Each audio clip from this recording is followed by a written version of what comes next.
Est-ce qu'il y a un lien entre l'intestin et le cerveau? C'est évident qu'il y a un lien. On a commencé à identifier ce lien historiquement dans les débuts des années 2000, où on a fait en fait des expériences où on a montré que si on prenait le microbiote d'une souris anxieuse et qu'on faisait ce qu'on appelle une transplantation du microbiote fécal, c'est-à-dire qu'on prend une autre souris qui n'est pas anxieuse, on enlève son microbiote et on lui met le microbiote d'une souris anxieuse, et bien cette souris devient anxieuse. De la même manière qu'on avait constaté la même chose, c'est une souris qui était non obèse, on lui met le microbiote d'une souris obèse, elle devient obèse. Et donc il y a vraiment, ça c'est un élément qui pour les scientifiques est un argument tout à fait irréfutable, qu'il y a un lien très clair. Bienvenue dans le podcast SIMP Biologie, Santé, Nutrition. Le podcast où nous discutons avec des experts de ce que notre corps et notre biologie nous disent à propos de notre santé et nos besoins en nutrition. Je suis Nicolas Ballon-Perrin, le fondateur de SIMP, et je serai votre hôte tout au long de ce podcast. Chez SIMP, nous vous permettons de réaliser des analyses biologiques ciblées selon vos inconforts pour comprendre leurs causes et les soulager avec une nutrition personnalisée adaptée à vos besoins. Dans un monde toujours plus stressant et anxiogène, beaucoup d'entre nous font face à une santé mentale fragilisée. Chez certains, cela peut avoir des répercussions sur leur système digestif, tandis que d'autres voient leur santé mentale se dégrader à cause de leur système digestif capricieux. L'œuf ou la poule, certains diront. C'est là tout le sujet de l'épisode d'aujourd'hui.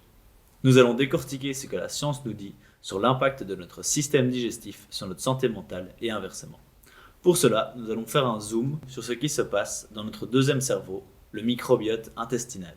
Aujourd'hui, pour ce premier épisode, nous accueillons le directeur de notre comité scientifique, le Dr Serge Ballon-Perrin, médecin nutritionniste à la pointe de la médecine fonctionnelle depuis plus de 30 ans et spécialiste du microbiote. Pour moi, c'est un jour très spécial de t'avoir ici pour faire le premier podcast père-fils. Depuis tout petit, je te pose plein de questions sur la santé, sur la nutrition. Cette fois-ci, on va enregistrer ces questions et on va pouvoir en faire profiter au large public. Pour les auditeurs, j'aimerais revenir un petit peu sur ton parcours avant de rentrer dans le sujet. Donc depuis toujours, tu es un des premiers à t'intéresser à la nutrition. À l'époque, je me souviens, tu travaillais avec des sportifs de haut niveau, notamment des joueurs de l'équipe de foot d'Anderlecht. Ça me rappelle quand un joueur était venu dans ma chambre pour me faire une dédicace après une consultation. Sur le mur. Sur le mur, j'étais très fier le lundi matin à l'école, montrer la dédicace d'Aruna Dinden. Et tu continues toujours à t'occuper de sportifs, mais ensuite tu as fondé le centre, le Lacan Medical Center, où tu as réuni une équipe de médecins pour te spécialiser dans la médecine fonctionnelle. On reviendra peut-être un peu plus tard sur ce qu'est la médecine fonctionnelle. Et alors tout au long de ta carrière, tu as, en plus de ta pratique, toujours gardé un pied dans la recherche et l'académique, en faisant partie de plusieurs comités scientifiques et en donnant des cours dans divers cursus, notamment dans le diplôme universitaire de nutrition à l'Université de médecine de Paris-Descartes, avec le professeur Castronovo, et un de tes collègues estimés. Et plus récemment, tu as fondé le Centre de recherche d'application clinique du microbiote, qui est un groupe d'experts à l'international qui discutent de différentes avancées scientifiques sur le microbiote, donc qu'est-ce qui sort dans la littérature et les applications cliniques que vous en avez, chacun dans vos spécialités différentes. Et donc aujourd'hui, peut-être que tu peux nous parler un tout petit peu de ce centre de recherche d'application clinique, mais aujourd'hui tu viens du coup nous parler de ce que l'on sait sur l'impact du microbiote sur notre santé mentale. Et donc avant de démarrer, j'aimerais qu'on tente un petit exercice. Donc je vais te poser une série de questions auxquelles tu ne pourras répondre que par oui ou non. Je sais que c'est un exercice compliqué pour un médecin, et donc du coup je te donne une carte joker. Donc ta carte joker, c'est-à-dire pour une seule des questions, tu as le droit de faire une phrase complète. Mais une phrase. Alors, est-ce qu'on a tous un microbiote différent ? Oui. Est-ce que certains microbiotes sont meilleurs que d'autres ? Oui. Peut-on influencer notre microbiote ? Certainement. Est-ce qu'il existe un régime ou un complément alimentaire adapté à tous les microbiotes ? Non. Est-ce que notre microbiote peut influencer notre santé mentale ? Certainement aussi. Enfin, oui. Et du coup, est-ce qu'on peut influencer notre santé mentale en travaillant sur notre microbiote ? Je pense que oui. C'est là que j'ai fait une phrase un peu plus longue. Ça dépend des cas, mais je pense que souvent, oui. Super. Bah, écoute, ça va être tout le sujet de cet épisode. Donc pour démarrer, je pense que c'est peut-être intéressant pour tout le monde, ceux qui connaissent un peu le microbiote, ceux qui n'en ont jamais entendu parler, faire un rapide point sur c'est quoi le microbiote. Ah, c'est quoi le microbiote? Le microbiote, on parle du microbiote intestinal le plus souvent. Donc le microbiote, c'est un ensemble, c'est l'ensemble des bactéries qui constituent un milieu donné. Donc on parle du microbiote intestinal pour l'ensemble des bactéries dans l'intestin. Alors il y a aussi le microbiote buccal, le microbiote vaginal, le microbiote pulmonaire, etc. Et donc on a constaté qu'il y a des ensembles de bactéries qui constituent effectivement les microbiotes de nos différents systèmes. Et est-ce qu'il s'agit uniquement de bactéries ou est-ce qu'il y a d'autres organismes qui font partie effectivement, de ce microbiote? Le microbiote dans son ensemble, c'est plus que des bactéries. Effectivement, ce sont des bactéries, des virus, des champignons, essentiellement. Et donc, il est clair qu'actuellement, on analyse le microbiote bactérien. Il est clair que dans le futur, il sera bien entendu intéressant d'être beaucoup plus performant sur l'analyse du microbiote fongique, donc les champignons, et l'analyse du microbiote viral, bien entendu. Et ça, ça fait partie des éléments à suivre dans les années qui viennent. Et donc du coup, parmi tous ces différents microbiotes, est-ce qu'on sait s'il y en a un qui régit les autres, qui est un petit peu le maître des autres microbiotes, ou est-ce qu'ils agissent vraiment de manière chacun indépendamment? Voilà, donc il est clair qu'on va parler ici du microbiote bactérien, parce que c'est celui-là que l'on connaît et que l'on étudie. Et en fait, par rapport au microbiote bactérien, il semble assez évident que le microbiote intestinal est un peu le chef d'orchestre de tous les microbiotes, qu'il a une influence sur le microbiote vaginal, le microbiote urinaire, le microbiote pulmonaire, etc. On va le voir un petit peu, pour résumer, comme une forêt tropicale où il y a énormément d'espèces différentes et toutes ces espèces interagissent les unes avec les autres. Certaines prennent un peu plus de place que d'autres, mais tout ça, il y a un équilibre, un écosystème qui vit ensemble et qui doit trouver son équilibre, quoi. Absolument. Absolument. Et c'est pour ça qu'on parle, un des éléments sur lequel tout le monde est bien d'accord concernant le microbiote, c'est ce qu'on appelle la diversité du microbiote, c'est-à-dire qu'il est idéal que ce soit au niveau immunitaire, au niveau métabolique, etc. Il est intéressant d'avoir un microbiote que l'on appelle diversifié. Alors par diversifié, on entend deux éléments. On entend d'une part qu'il soit assez abondant, donc qu'il y ait beaucoup de bactéries, et d'autre part qu'il y ait une représentation assez équilibrée des différentes espèces. C'est ça qu'on appelle un microbiote idéalement diversifié. Et c'est vrai qu'un microbiote qui est pauvre va conduire plus facilement à des maladies métaboliques comme le diabète par exemple. Et on sait aussi qu'avec l'âge, justement en vieillissant, notre microbiote a tendance à s'appauvrir. Et non seulement à s'appauvrir, mais en plus de ça, à devenir de plus en plus inflammatoire. Ça, on y reviendra après. Et quand on parle justement de cet équilibre, de cette diversité, donc là-dedans on va avoir certaines bactéries qu'il faut avoir en abondance, qui doivent être plus prédominantes que d'autres, et certaines bactéries qui sont là, qui ont leur rôle à jouer, mais qui ne doivent pas être présentes en trop grande quantité. C'est un peu ça qu'on veut dire par un équilibre du microbiote. Absolument. Donc ça c'est un élément très important, c'est qu'il y a parce qu'on peut parfois faire la critique en disant oui, mais enfin le microbiote, il y a énormément de choses que l'on ne connaît pas. Il y a énormément de liens entre la composition du microbiote et ses effets à différents niveaux. Et on ne connaît pas bien les substances qui assurent ces liens. Donc c'est certain qu'il y a énormément de choses qu'on ne connaît pas. On n'est qu'au début, mais je rétorquerai par contre qu'il y a énormément de choses qu'on connaît. Et énormément de choses qu'on connaît, et en particulier justement sur ce que tu as dit, sur le fait qu'on sait très bien que certaines bactéries sont indispensables. Certaines bactéries, si on manque de ces bactéries, eh bien, l'absence de ces bactéries va diminuer la protection de notre paroi intestinale et faire que notre paroi intestinale va être beaucoup plus à ce moment-là être la cible possible de mauvaises bactéries. On va appeler ça, pour simplifier, des mauvaises bactéries, donc des bactéries qui vont stimuler l'inflammation. Et il est intéressant d'avoir suffisamment de ces bonnes bactéries.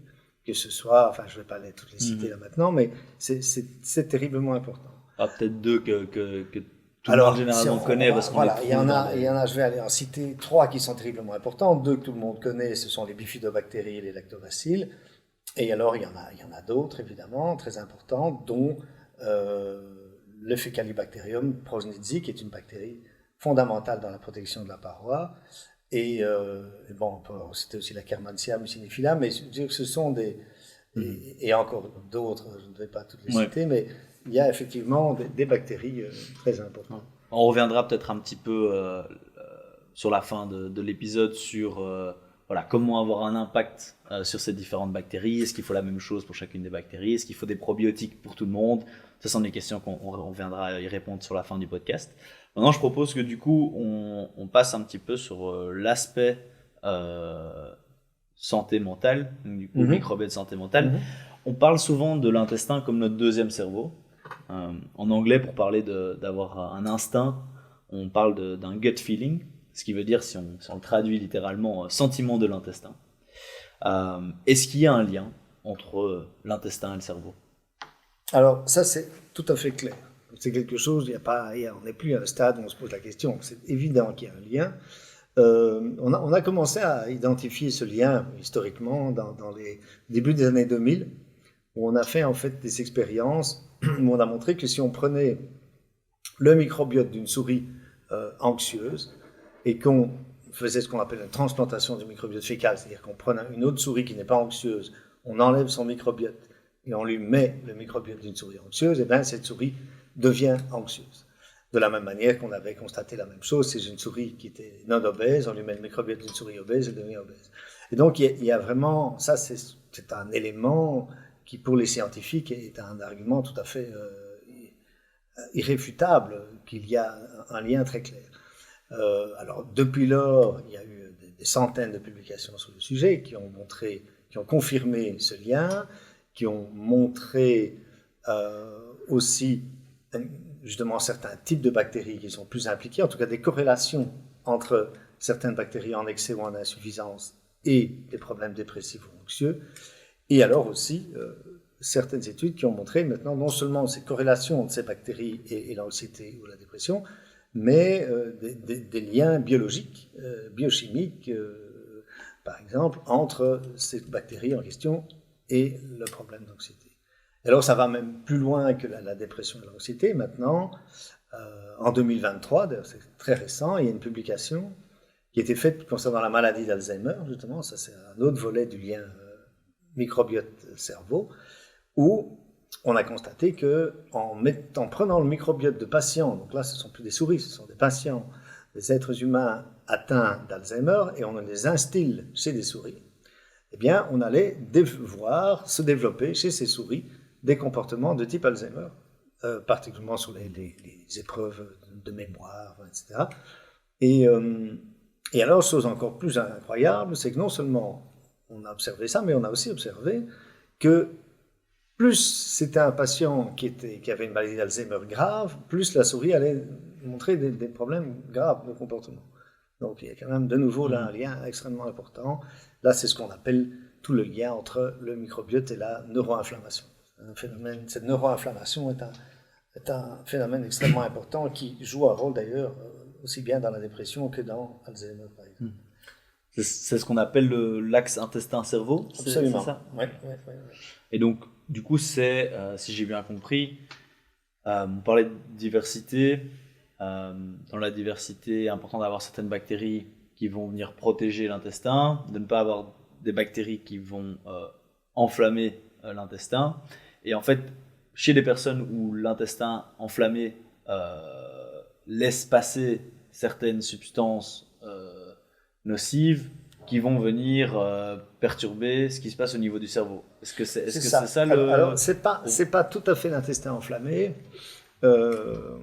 C'est un des 4 mécanismes. Si vous voulez. Il y a 4 mécanismes par lesquels le microbiote va influencer le cerveau, alors que l'on connaît maintenant clairement. Alors, le premier mécanisme simple, c'est le fait que certaines bactéries vont donc produire des substances qui vont passer par le sang et qui vont arriver au niveau du cerveau, et elles vont avoir deux effets.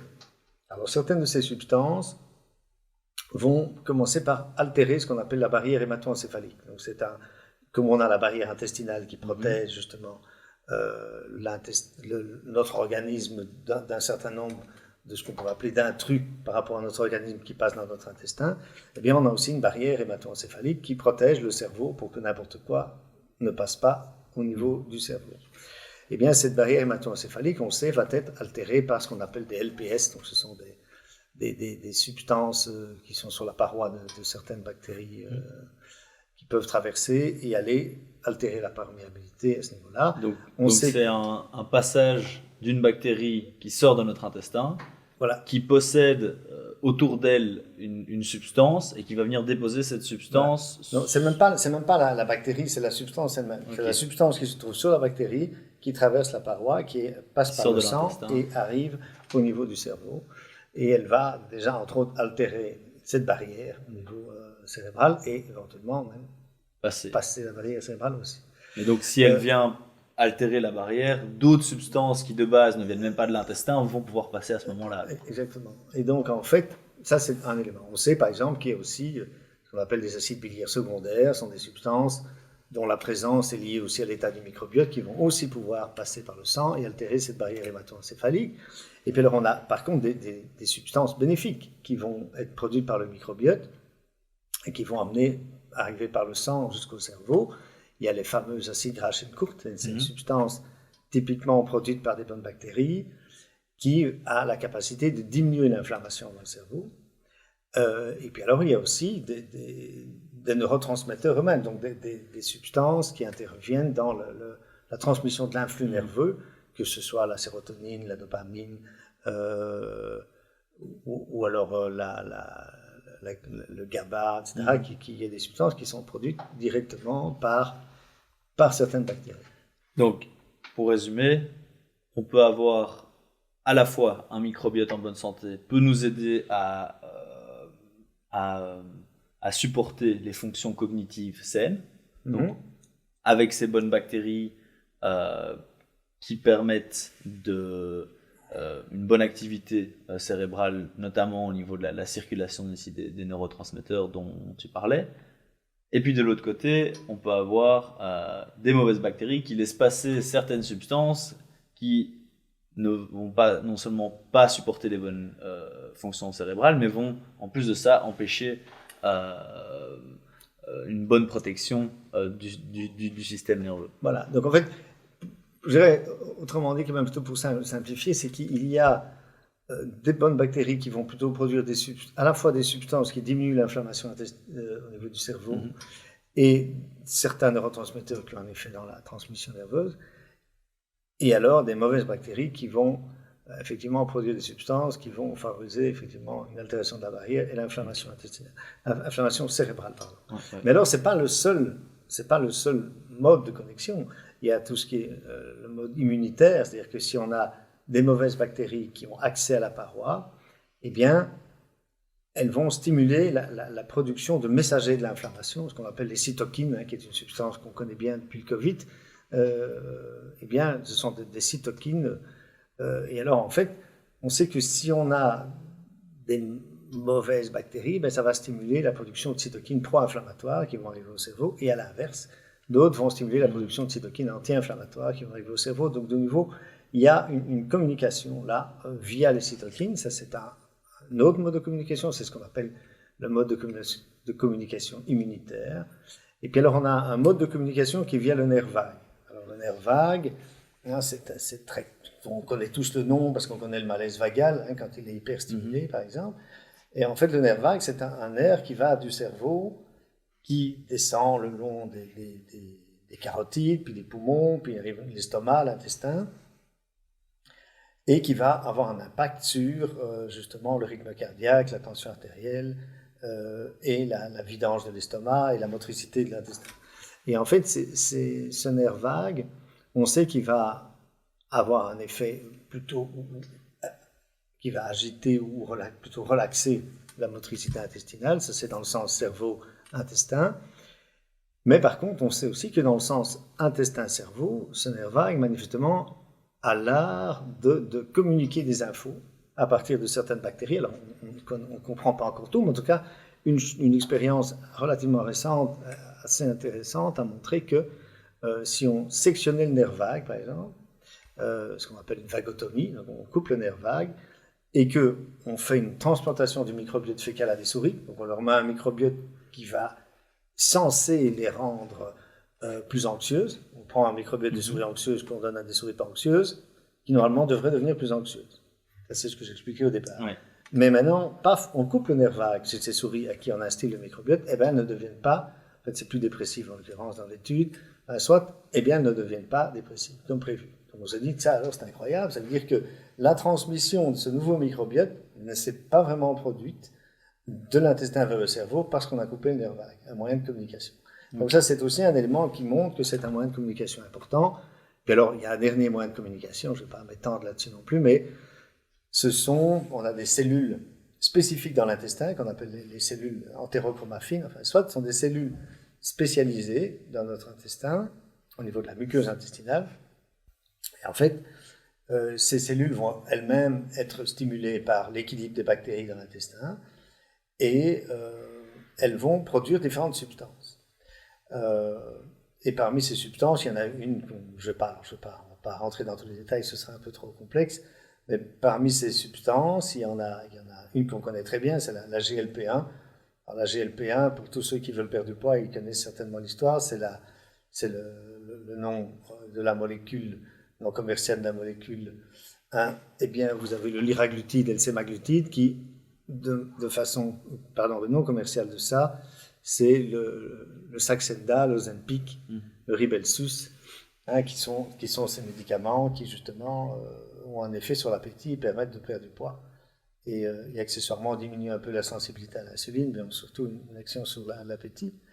Et donc, en fait, ces fameux médicaments coupe-faim qui sont tellement en vogue, d'ailleurs, qu'il y a une pénurie de production depuis quand même un certain temps, eh bien, sont vraiment ce qu'on appelle des analogues de cette GLP-1 produite par l'intestin, qui est encore un bel exemple de communication entre l'intestin et le cerveau.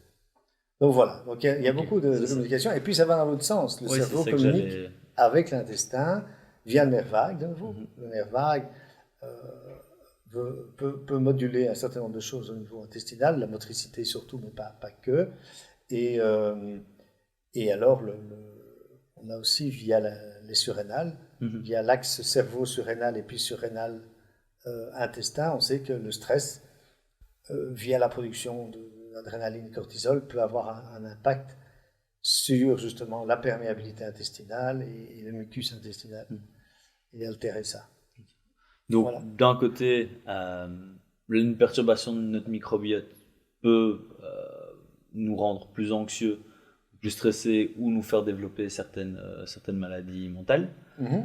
Et de l'autre côté, être anxieux ou stressé peut venir perturber notre microbiote ou notre perméabilité intestinale, même si on a un microbiote qui est en bon état par exemple, mais si on en devient anxieux et que la paroi de notre intestin devient plus perméable et laisse passer des bonnes bactéries des mauvaises bactéries qui sont supposées rester à l'intérieur, on peut se retrouver un petit peu dans un cercle vicieux. Exactement, donc c'est tout à fait ça, c'est le mot, c'est un cercle vicieux.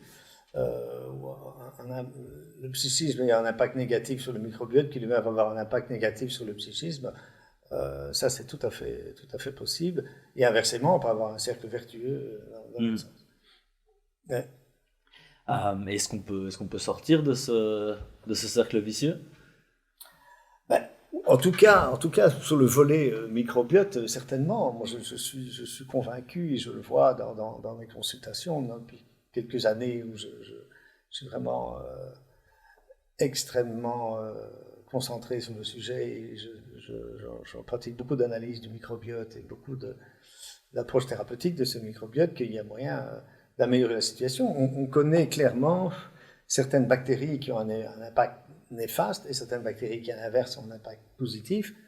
Je donnerai un exemple simple. Il y a une bactérie typiquement néfaste, ça s'appelle les alistypes, c'est le nom de la bactérie. Et on sait que cette bactérie est néfaste de deux manières.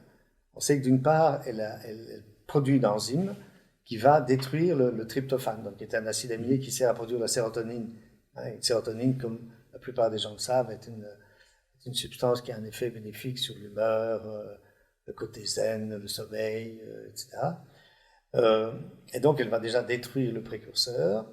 Et en plus, ces alistypes, s'ils ont accès à la paroi intestinale, parce que justement, il n'y a pas assez de bonnes bactéries qui protègent cet accès, eh bien, elles vont stimuler la production de cytokines inflammatoires qui vont agir au niveau cérébral et créer un état de neuroinflammation cérébrale.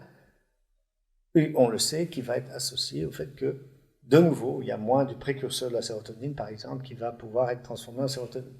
Et donc, ça va avoir un impact à deux étages sur le cerveau. Et donc, pour en revenir à la question, il y a moyen de moduler le microbiote pour justement diminuer la quantité de ces bactéries néfastes. Bonjour. En ce moment, vous pensez sûrement à une personne qui pourrait bénéficier du contenu de cet épisode. Si c'est le cas, je vous invite à le lui partager. Je vous remercie pour votre soutien et je vous souhaite une bonne écoute. On peut agir sur notre microbiote. On reviendra encore un petit peu plus sur la fin sur cet aspect de vraiment avoir un impact sur son microbiote.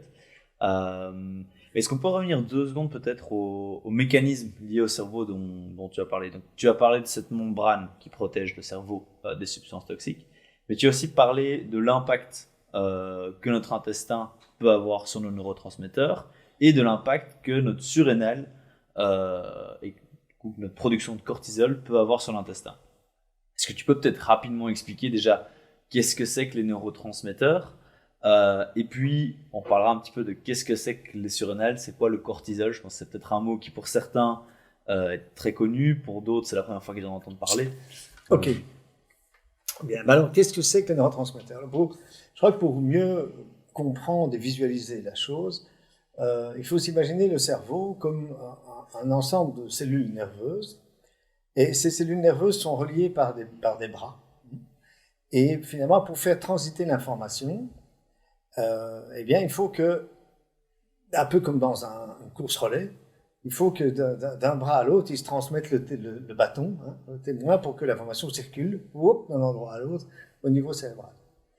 Et en fait, ce fameux bâton, eh bien, en fait, ce sont les neurotransmetteurs. Et en réalité, les neurotransmetteurs sont produits par le bras qui va passer le bâton. En fait, quelque part, le bras qui va passer le bâton produit lui-même le bâton, puis qui va être donné à l'autre bâton. Et quand l'autre bras réceptionne le bâton, ça génère un influx nerveux qui fait que l'information est transmise. Et donc, effectivement, pour qu'une information puisse avoir lieu, et par exemple dans les endroits du cerveau plutôt liés à l'émotion, eh bien, il faut effectivement qu'il y ait ces neurotransmetteurs, bien entendu, parce que faire une course relais où on ne sait pas passer le bâton à l'autre, ben, il ne se passera pas grand-chose. Donc ça, c'est vraiment l'idée. Et ces bâtons dont tu parles, c'est la dopamine, la noradrénaline, la sérotonine. Exactement. Est-ce qu'il y a une différence entre ces différents bâtons, entre ces différents neurotransmetteurs Alors absolument. Alors, une petite chose, justement, donc, ce sont des neurotransmetteurs ont en effet sont associés à des fonctions différentes. On sait par exemple que la sérotonine est intéressante par rapport à tout ce qui est bien-être émotionnel, côté relax, sommeil, plénitude, le fait d'être rassasié, moins stressé, etc. La dopamine est aussi un neurotransmetteur qui a des effets bénéfiques au niveau cérébral. Pour faire, allez, en gros, c'est plus compliqué que ça évidemment, mais on l'associe plutôt à la capacité d'initier le mouvement, de donner un peu le kick de départ dans la journée, etc. Et donc, pour en revenir justement à la sérotonine, eh bien, la sérotonine, ce qui va, finalement, le bras qui va produire le bâton, eh bien, il va produire le bâton à partir du tryptophane dont je parlais tout à l'heure. Et donc, effectivement, si ce tryptophane n'est pas absorbé, ben, ça va par l'intestin parce que le microbiote le détruit, c'est déjà un problème. Ensuite, ce tryptophane, une fois qu'il arrive au niveau du cerveau, il va servir à former ce bâton en question, qui est la sérotonine, le bâton. Eh bien, il se peut, s'il y a justement une inflammation, on en parlait tout à l'heure, qui est générée par un certain type de microbiote, eh bien cette inflammation va faire que au lieu que le tryptophane soit transformé en sérotonine, le fameux bâton pour passer l'info, ce tryptophane va être transformé dans une autre substance, en l'occurrence la kynurénine par exemple, et là il ne va pas y avoir de transmission de l'info. Et ceci explique les liens entre un microbiote, inflammation, passage de témoins, neurotransmetteurs.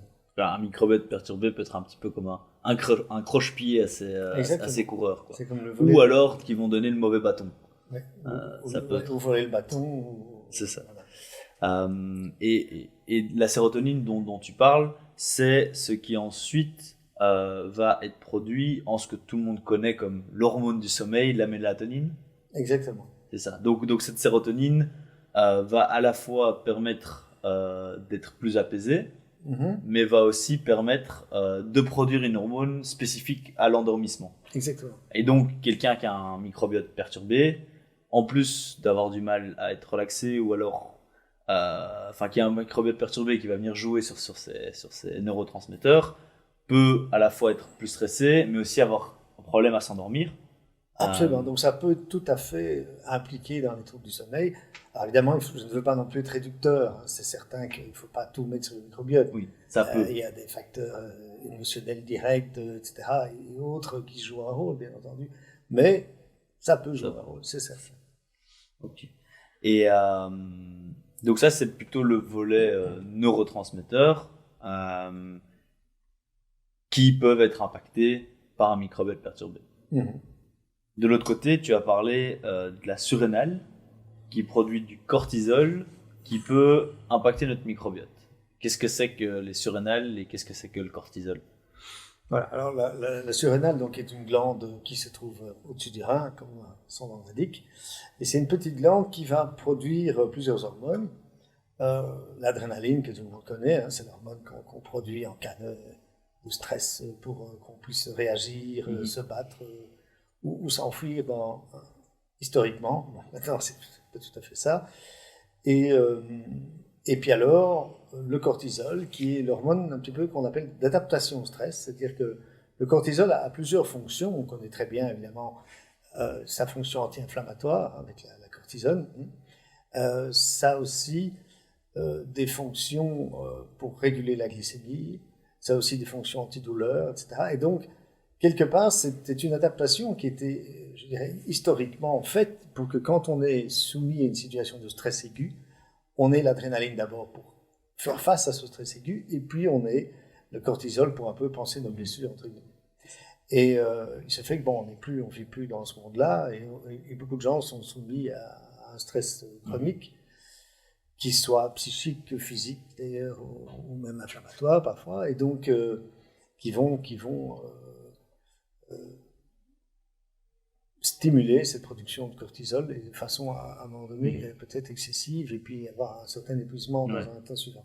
Alors le cortisol maintenant, qu'est-ce qu'il fait au niveau intestinal? On refera probablement un épisode sur vraiment le cortisol. On va pas parler de ça, mais au niveau effectivement intestinal, on sait que ce cortisol peut avoir un impact néfaste sur la perméabilité intestinale. Alors il y a plusieurs mécanismes qui sont évoqués, je ne vais pas rentrer dans tous les détails, mais effectivement, que ce soit via le mucus ou via d'autres mécanismes, ils pourraient altérer la perméabilité et faire que l'intestin devienne hyper perméable. Ok. Donc oui, donc on voit vraiment qu'en fait, une perméabilité de l'intestin, enfin une perturbation du microbiote peut avoir plein d'effets différents au final sur notre bien-être mental, qui à son tour peut avoir plein d'effets négatifs sur notre microbiote.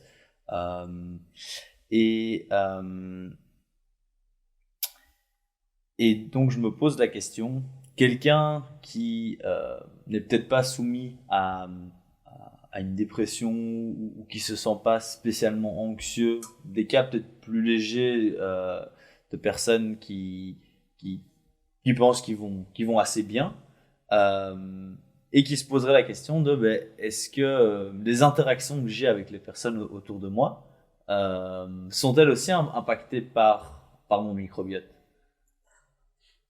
Voilà, alors certainement, certainement, il est tout à fait déraisonnable de penser que si on a pu mettre en évidence le lien entre ce microbiote et des situations extrêmes comme l'anxiété et la dépression, ça n'est pas à minima un impact sur notre façon d'agir, certainement. Alors, quelle est la proportion du microbiote par rapport à d'autres facteurs? Ça, c'est une autre histoire, mais il est certain que ça a certainement un impact. C'est un petit peu comme notre génétique. Quand on dit que la génétique joue un grand rôle sur comment on se comporte, comment on interagit avec son environnement, qui est-ce qu'on est en tant qu'individu. Tout ça est fortement prédéterminé par notre génétique. Aussi notre risque de développer certaines maladies, comment on va réagir à un médicament, à un certain régime, à un type d'activité physique. Est-ce qu'on peut faire le parallèle? Du coup, j'imagine qu'on a un petit peu répondu à la question, mais j'imagine qu'il y a un parallèle à faire avec le microbiote, dans le sens où j'imagine que le microbiote aussi a un grand rôle dans la définition de qui on est en tant que personne. Et donc ma question vraiment, est-ce qu'on peut expliquer notre individualité par la composition de notre microbiote? J'imagine que la réponse est oui, mais à la différence qu'ici, notre génétique, on ne peut a priori ne pas vraiment avoir d'impact dessus. Tandis que notre microbiote, on en a un petit peu évoqué, mais je pense que c'est le moment vraiment d'en discuter. Ici, on peut avoir un impact sur notre microbiote. Bien sûr, il est évident que la génétique a un rôle absolument fondamental à jouer sur notre santé. Et c'est certain qu'à l'époque, et encore quand j'étudiais la médecine, c'était encore comme ça, on était à connaître ce qu'on appelait des maladies génétiques. Donc il y avait vraiment une perturbation génétique majeure, comme dans la mucoviscidose, des choses pareilles.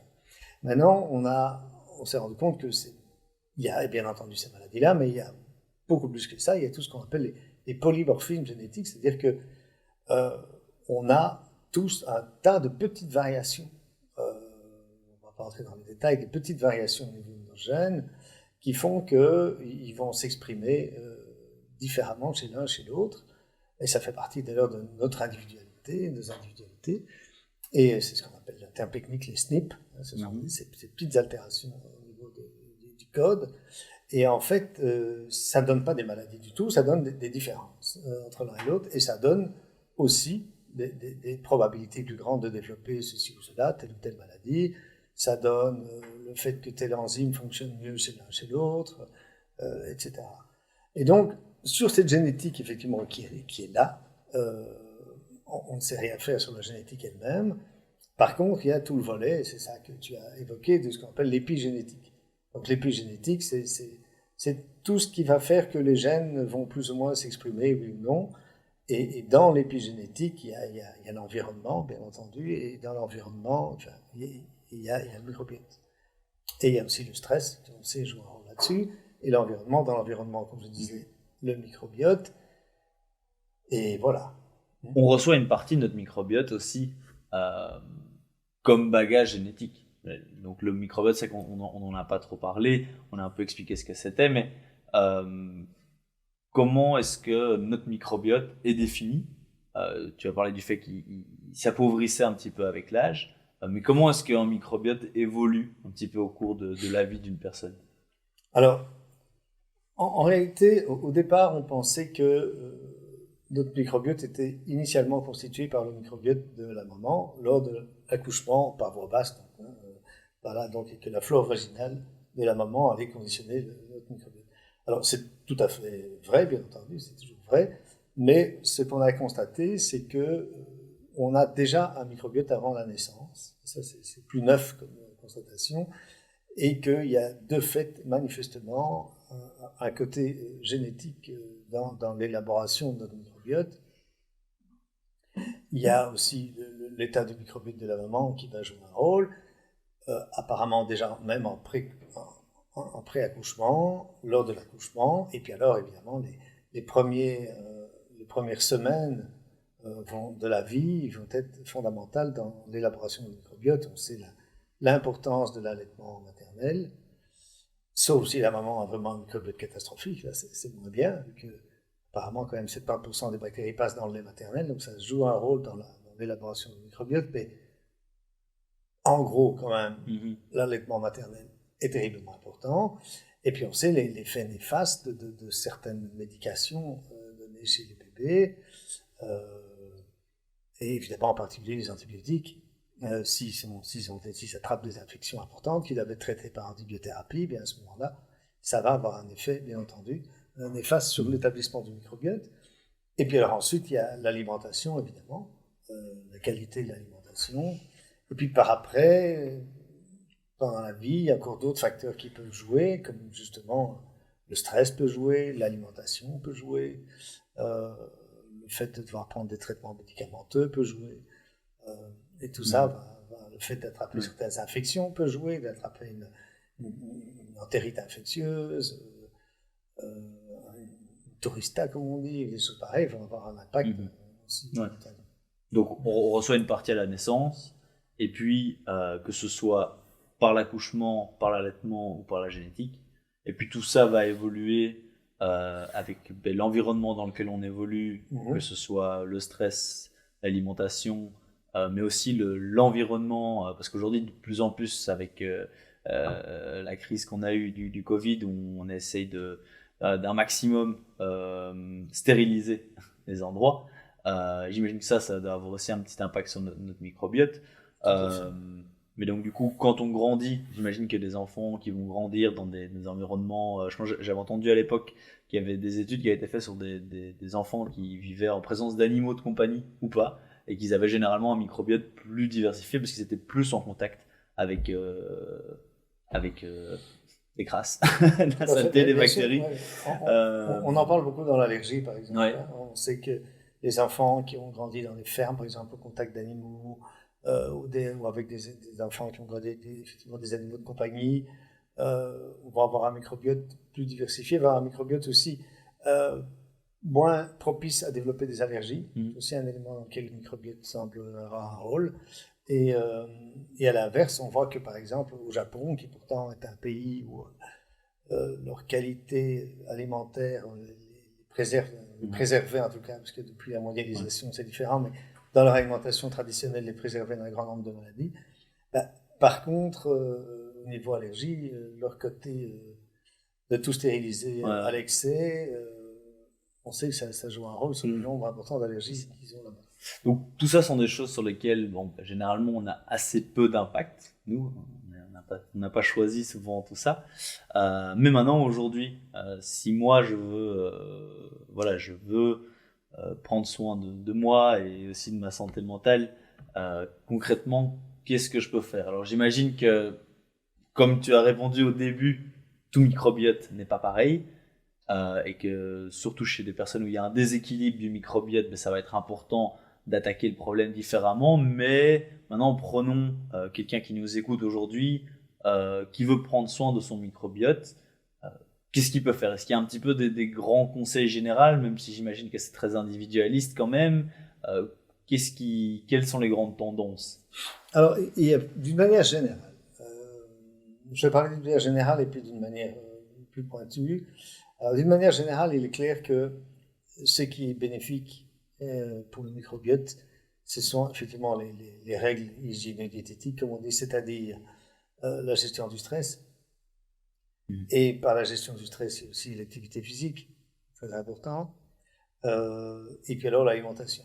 C'est certain qu'une alimentation qui est riche en ce qu'on appelle des aliments prébiotiques, des aliments qui vont favoriser la croissance de bonnes bactéries protectrices, c'est une bonne chose.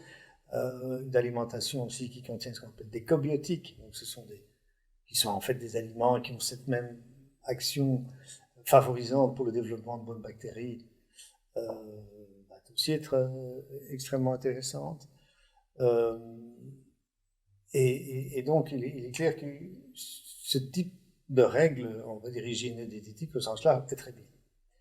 Maintenant, et c'est tout l'intérêt de faire, à mon sens, une analyse du microbiote, c'est que ça va permettre, peut-être pas chez quelqu'un qui souffre de rien, c'est peut-être pas indispensable, mais quand il y a de fait certains inconforts, certains justement problèmes, d'essayer de visualiser s'il n'y a pas précisément un déficit dans ces bonnes bactéries, un excès de bactéries qui, on le sait, sont plus impliquées justement dans le stress ou la dépression, et donc qui permettrait à ce moment-là de démarrer un plan plus spécifique d'action par rapport à ça. Parce que on parle toujours des probiotiques. Est-ce que c'est intéressant pour tout le monde de prendre des probiotiques? Alors justement, non.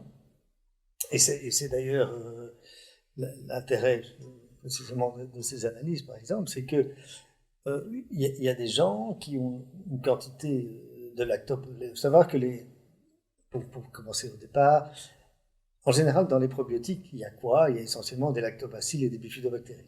Alors, avec des souches différentes, avec des quantités différentes, des enrobages différents, mais on retrouve un peu toujours ces mêmes bactéries. Et donc, il y a des personnes qui ont des taux de lactobacilles et bifidobactéries qui sont tout à fait satisfaisants, et chez qui en redonner ne va pas avoir un impact spécialement intéressant. Chez d'autres, par contre, c'est très intéressant. Et j'irai même plus loin, chez certaines personnes, prendre des probiotiques ne va pas du tout leur convenir. Si on prend l'exemple typique de patients qui souffrent de ce qu'on appelle le SIBO, donc un excès de prolifération de bactéries dans l'intestin grêle, et bien souvent, ces gens, s'ils prennent des probiotiques, on rajoute des bactéries aux bactéries et ça va avoir, ils vont se sentir moins bien. Donc, il n'y a pas que les probiotiques, il y a autre chose. Ouais. Qu'est-ce qui existe aujourd'hui, peut-être une mini parenthèse là-dessus, qu'est-ce qui existe aujourd'hui comme type, parce qu'il y a les probiotiques, tu as parlé de prébiotiques aussi, tu as parlé de cobiotiques plutôt dans l'émission. Je pense qu'une fois alors, je vais faire symbiotiques. Je vais faire un peu le tour. Donc, en fait, il y a les probiotiques qui sont essentiellement composés en général de lactobacilles et de bifidobactéries. Alors, il y a parfois en plus du Streptococcus thermophilus, mais en général, c'est ça. Il y a des substances, je dirais, à activité spécifique, comme le Saccharomyces boulardii, mais qui n'est pas un probiotique. Et puis alors, vous avez ce qu'on appelle les prébiotiques. Et donc, les prébiotiques, ce sont des types de fibres, comme on va retrouver dans l'alimentation, justement, qui vont, alors on connaît l'inuline, on connaît la gomme de goitre, partiellement hydrolysée, on connaît des fibres d'acacia, on connaît ce qu'on appelle les pectines de fruits, etc. Il y a différents types de prébiotiques qui vont, eux, plus spécifiquement, faire se développer certaines bonnes bactéries. Et puis alors, vous avez les cobiotiques. Alors les cobiotiques, ce sont en général ce qu'on appelle font partie de la famille des polyphénols. Donc ce sont des éléments qu'on retrouve dans les fruits, souvent dans certains légumes, dans le thé vert, même dans le café, dans le chocolat, il y en a aussi. Et ces polyphénols, eux, vont favoriser la croissance de certaines bonnes bactéries. Alors on les appelle cobiotiques parce que c'est un peu il y a un effet win-win. Donc ces bactéries vont favoriser la croissance. Qu'est-ce que je dis, ces bactéries? Ces polyphénols en question vont favoriser la croissance donc, de certaines bonnes bactéries, et en échange, ces bonnes bactéries vont favoriser l'absorption de ces substances qui vont alors exercer leur action antioxydante sur l'organisme. C'est des substances très intéressantes. Et puis alors, vous avez ce qu'on appelle les symbiotiques. Alors, les symbiotiques, c'est une association de prébiotiques et de probiotiques qui semble d'ailleurs extrêmement intéressante au niveau système nerveux, donc au niveau des associations intéressantes par rapport aux problèmes de dépression, d'anxiété. Ce sont plutôt les symbiotiques qui semblent les formules les plus intéressantes à utiliser, parce que justement, on retrouve des probiotiques comme les lactolibifidos qui ont un impact positif, et on retrouve des prébiotiques qui permettent de produire ces acides, justement de nourrir des bactéries qui produisent ces acides gras à chaîne courte, qui ont aussi un impact positif, etc. Donc on a vu les prés, les pros, les symbiotiques, les cobiotiques, et voilà. Et alors il reste encore ce qu'on pourrait appeler alors, les antibiotiques, évidemment. Alors il y a les antibiotiques que l'on connaît classiques, mais avec des antibiotiques plus spécifiques pour le système digestif. Et puis alors, il y a des antibiotiques naturels. Et là, on retrouve, et de nouveau, ils ont différentes plantes ont des effets plus spécifiques. Quand on parle d'antibiotiques, ici, c'est vraiment pour avoir un effet spécifique sur certaines de ces bactéries qu'on appelle des mauvaises bactéries qui auront peut-être proliféré de trop. Donc les probiotiques, toute la gamme dont on a parlé avant, vont aider à augmenter le taux de bonnes bactéries et ou la diversité de bonnes bactéries. Et là, les antibiotiques, on parle vraiment d'actions ciblées sur des bactéries plutôt néfastes une fois qu'elles sont en quantité trop importante. Parce que ces mêmes bactéries sont là en quantité correcte et qui font un travail. Absolument, oui, c'est tout à fait ça. Et donc c'est tout à fait ça. Alors d'une part, je reviens sur ce que tu as dit là, sur le fait que ces entre guillemets mauvaises bactéries sont intéressantes à faible dose. On sait qu'elles mettent une espèce de ce qu'on appelle un état de veille immunitaire. Donc en fait, elles challenge un petit peu le système immunitaire pour rester en éveil, donc c'est important. Mais une fois qu'elles deviennent effectivement présentes en quantité trop importante, elles peuvent alors créer de l'inflammation. Et à ce moment-là, en effet, on peut agir par compétition, donc avec des bonnes bactéries qui vont se battre contre les mauvaises. Et puis, par ailleurs, on peut effectivement utiliser des antibiotiques naturels ou pas, ça dépend un peu des bactéries, ça dépend un peu de la situation. Et parmi ces antibiotiques naturels, eh bien, on connaît l'origan par exemple, on connaît le pépin de pamplemousse, l'ail, la berbérine, ce sont différentes substances qui peuvent agir là-dessus. Okay. Et alors, peut-être une question aussi qui peut paraître bête, mais on dit souvent de prendre des oméga 3. On parle des oméga 3 pour le système digestif, on parle des oméga 3 pour le système nerveux. Je pense qu'ici, ce serait peut-être une bonne chose de terminer peut-être avec le sujet des oméga 3 qui va avoir un impact justement sur cet axe intestin-cerveau en venant en jouer sur les deux pôles en même temps. Absolument. Donc en fait, les oméga 3 vont jouer comme tu dis, sur les deux pôles. Donc d'une part, au niveau du système nerveux, on connaît depuis longtemps l'intérêt des oméga 3. Dans la dépression, il y a beaucoup d'études qui ont été faites là-dessus. Et finalement, comment est-ce qu'ils agissent? Je parlais de ces fameux passages du bâton comme dans un course-relais. Eh bien, en réalité, quand on passe le bâton, c'est la main qui attrape, si je peux dire, le bâton.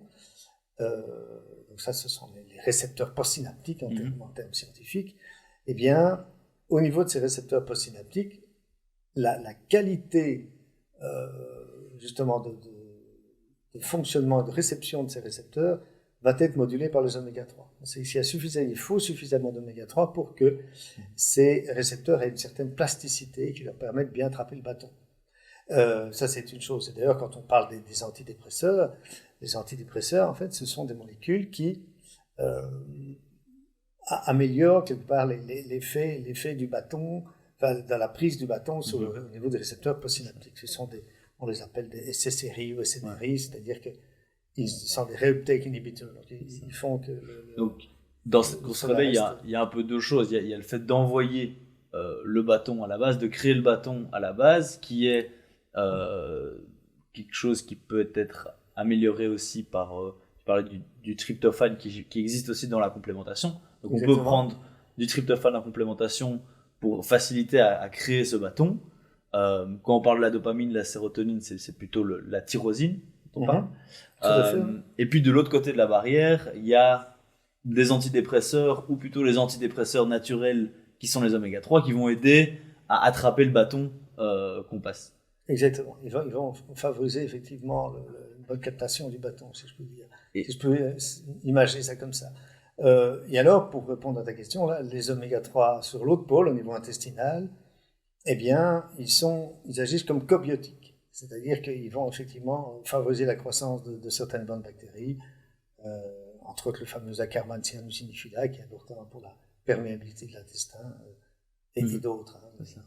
Et dans les oméga 3, est-ce qu'il y a différents types des oméga 3? J'avais l'impression qu'on parlait parfois de deux types de substances différentes dans les oméga 3, et que du coup tous les oméga 3 ne sont pas équivalents, en tout cas en termes de gélules qu'on peut retrouver sur le marché. Tout à fait. En fait, donc il y a dans les oméga 3, on va prendre l'oméga 3 de poisson, le plus classique. Il y a effectivement deux types d'acides très importants, ce qu'on appelle les EPA et DHA pour faire simple. Et en fait, on sait que dans le cerveau, c'est essentiellement du DHA qu'on a, et on a constaté que des pilules avec un équilibre plus grand, une proportion plus grande de DHA par rapport à l'EPA étaient plus importantes au niveau cérébral, par exemple. Par contre, quand on veut une action anti-inflammatoire, eh bien, le rapport classique tel qu'on le trouve dans l'huile de poisson, EPA-DHA, est tout à fait bien. Voilà. Et du coup, au niveau de l'alimentation, si vous trouvez des oméga 3, donc on peut prendre en complémentation, est-ce qu'on est capable d'avoir un taux d'oméga 3 assez élevé de par l'alimentation et aussi sans s'intoxiquer aux métaux lourds? C'est ça la difficulté. Donc effectivement, d'après certaines études, l'intérêt ce serait de consommer à peu près 400 grammes de poisson par semaine, c'est quand même pas mal, pour avoir un bon niveau d'oméga 3. Maintenant, il est clair qu'il est préférable de choisir les petits poissons, donc les sardines par exemple, les anchois, sont les poissons plus intéressants que le saumon ou le thon, qui sont plus gros et plus riches en métaux lourds. Okay. Et est-ce qu'il n'y a que le poisson dans lequel on trouve des oméga 3? Alors, le plus intéressant, c'est le poisson. Alors maintenant, il y a les oméga 3 végétaux. Et donc, effectivement, à l'époque d'ailleurs, la chaîne alimentaire des oméga 3 était nettement meilleure qu'actuellement. C'est-à-dire que les animaux avaient une alimentation beaucoup plus variée que ce que les sacs de grains industriels qu'on leur donne maintenant. Et dans cette alimentation, il y avait des chardons, etc., qui contenaient les oméga 3. Et donc, ça veut dire que dans la chaîne alimentaire, ces animaux contenaient aussi eux-mêmes plus d'oméga 3, le lait contenait plus d'oméga 3, enfin, etc. Mais donc, pour répondre à la question, les oméga 3 végétaux, on va en trouver, en particulier dans certaines huiles, les huiles de noix, l'huile de soja, et spécifiquement l'huile de lin, qui est très riche en oméga 3. Petite parenthèse, comme l'huile de lin est très riche en oméga 3, elle s'oxyde très facilement, et donc il faut acheter l'huile de lin en magasin bio, évidemment, pas à la quincaillerie. Et, c'est plus utilisé encore le mot quincaillerie, c'est un mot ancien. Hein? Pas au bricot. Pas au bricot, on va dire ça comme ça. Pas au bricot, plutôt en magasin bio. Et une fois qu'elle est ouverte, vous la gardez au frigo, et un mois après, vous mettez une date sur l'étiquette, et un mois après, vous pouvez mettre ça sur les meubles, mais on ne la consomme plus. Donc ça, c'est parce qu'elle est très riche en oméga 3. Puis vous avez des huiles végétales moins riches en oméga 3, mais qui en contiennent quand même, comme justement l'huile de noix, l'huile de colza. Aussi intéressant de les acheter première pression à froid, de les garder au frigo une fois qu'elles sont ouvertes, celles-là. Et elles contiennent des oméga 6 et des oméga 3. Et alors on trouve effectivement aussi des oméga 3 dans des algues aussi, mais cette quantité quand même moindre. Donc, pour avoir un impact sur son microbiote autre que les conseils hygiéno-diététiques classiques du style faire du sport, et je dis classique, mais ça ne veut pas pour autant dire que c'est facile, mais faire du sport, essayer de gérer son stress, manger riche en prébiotiques qui sont, on fera peut-être un épisode là-dessus, mais de manière générale sont des aliments riches en fibres. Après là-dedans, il faut faire la différence entre des aliments riches en FODMAP et non FODMAP, parce que je sais que beaucoup de personnes qui souffrent de problèmes digestifs, on leur a dit d'essayer d'éviter les FODMAP. Alors dans certains cas, c'est intéressant s'ils ont certaines perturbations du microbiote. Dans d'autres cas, ça peut être carrément dramatique parce qu'ils ne mangent plus aucune fibre et donc ils appauvrissent leur microbiote. Absolument. J'imagine que les auditeurs seront très intéressés d'entendre ça, mais je pense qu'on va en faire un podcast à part. Donc, faire du sport, gérer son stress, manger des prébiotiques, les oméga 3, un maximum. Et je pense qu'avec ça, on peut manger avoir des cobiotiques. manger des cobiotiques. Et donc je pense que, est-ce que tu rajouterais, avant que je résume un petit peu tout ce qui a été dit ici, est-ce que tu rajouterais quelque chose en termes de conseils pour, parce que bon, après il y a tous les conseils aussi sur venir jouer sur le système nerveux et venir jouer sur son taux de cortisol, mais ça on refera de nouveau aussi un épisode complet dessus parce que sinon on en a pour au moins 1 heure de nouveau. Mais pour venir jouer directement sur le microbiote, est-ce que tu as encore d'autres conseils? Non, je pense que tu as tout dit. Donc pour résumer, l'intestin et le cerveau sont étroitement liés. On ne parle pas du deuxième cerveau pour rien. Une perturbation au niveau intestinal peut avoir une perturbation au niveau nerveux par plusieurs mécanismes dont on a parlé, que ce soit la libération de certaines substances, que ce soit venir mettre des bâtons dans les roues de ces transmetteurs, ou que ce soit via d'autres mécanismes dont on a parlé plus tôt. À l'inverse, le stress, l'anxiété peut avoir un impact sur notre système digestif. Donc on se retrouve un petit peu parfois dans un cercle vicieux, mais on peut agir dessus en venant améliorer son microbiote qu'on reçoit en partie à la naissance, mais qui évolue au cours de notre vie en fonction de notre environnement et de notre alimentation. Et aujourd'hui, tout le monde est capable d'agir sur son microbiote, que ce soit en identifiant le déséquilibre pour avoir vraiment une prise en charge plus spécifique, ou que ce soit en suivant un petit peu des conseils et des règles de base qui sont faire du sport, essayer de gérer un maximum son stress, manger des prébiotiques, des cobiotiques, des oméga 3, éviter quand même les poissons trop gros car ils accumulent trop de métaux lourds. Voilà, est-ce que j'ai bien résumé ce qu'on a dit pendant cette podcast? Absolument. Super, parfait. Mais je remercie en tout cas tout le monde de nous avoir écoutés jusqu'ici. N'hésitez pas à nous faire part de vos commentaires, de vos points d'amélioration qu'on pourrait amener à ce podcast. Donc on va se retrouver ici toutes les 2 semaines. Et un podcast sur 2 sera fait justement avec le docteur Ballon-Perrin, qui en plus d'être mon père est le directeur de notre comité scientifique chez SIMP. Et voilà. Ok, eh bien, à bientôt alors. Bonjour. En ce moment, vous pensez sûrement à une personne qui pourrait bénéficier du contenu de cet épisode. Si c'est le cas, je vous invite à le lui partager. Je vous remercie pour votre soutien